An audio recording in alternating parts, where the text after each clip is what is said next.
Baraza la Taifa la Uwezeshaji Kiuchumi limeweka msisitizo mpya wa kuhakikisha Watanzania wanapata kipaumbele katika kunufaika na fursa za kiuchumi zinazotokana na miradi mikubwa ya kimkakati, ikiwemo mradi wa bomba la mafuta ghafi la Afrika Mashariki. Kupitia ziara maalum ya wajumbe wa shirika hilo iliyofanyika katika maeneo ya utekelezaji wa mradi huo uliopo Tanga, Kaimu Katibu Mtendaji wa Baraza la Taifa la Uwezeshaji Kiuchumi Gwakisa Bapala ameeleza dhamira ya taasisi hiyo katika kuhakikisha wananchi wananufaika. Tumepewa jukumu la kufuatilia ushiriki wa Watanzania katika miradi ya kimkakati na uwekezaji katika sekta zote za kiuchumi. Kwa hiyo leo tuliwaleta wajumbe wetu wa bodi ya Baraza la Taifa la Uwezeshaji Kiuchumi ili kuja kujifunza, kuangalia na ili waweze kuwa wanatoa ushauri ambao unafaa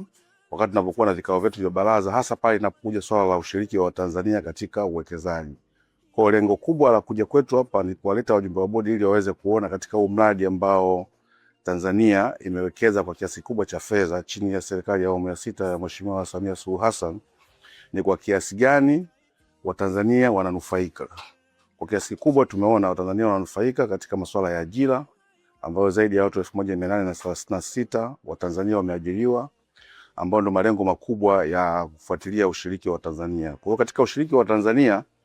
yani nia yetu ni kuona kwamba Watanzania wananufaika kwa njia ya ajira, lakini pia kwa njia ya manunuzi, kwamba mradi yote ambao iko Tanzania ya kimkakati ina wajibu wa kuhakikisha kwamba ununuzi wa zile bidhaa ambazo zinapatikana Tanzania zinawanufaisha Watanzania, ambao tunaita local supplies of goods and services, lakini vile vile uhawishaji wa teknolojia. Na zaidi ya hapo ni masuala ya ujuzi na ujengaji uwezo wa jamii inayozunguka. Kwa hiyo tumekuja hapa leo kwa ziara hii ya siku moja hapa Tanga Chongoleani katika mradi wa EACOP kwa ajili ya kuona kwamba ni kwa kiasi gani hilo linafanyika, na tumejiridhisha kwa kiasi kikubwa kwamba mradi huu Watanzania wamenufaika.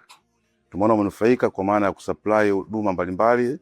za vyakula vinatolewa na Watanzania, lakini tunaambiwa kuna huduma za afya ni kampuni za Kitanzania, lakini hata kuna wakandarasi wale wanaitwa subcontractors ni wa Tanzania.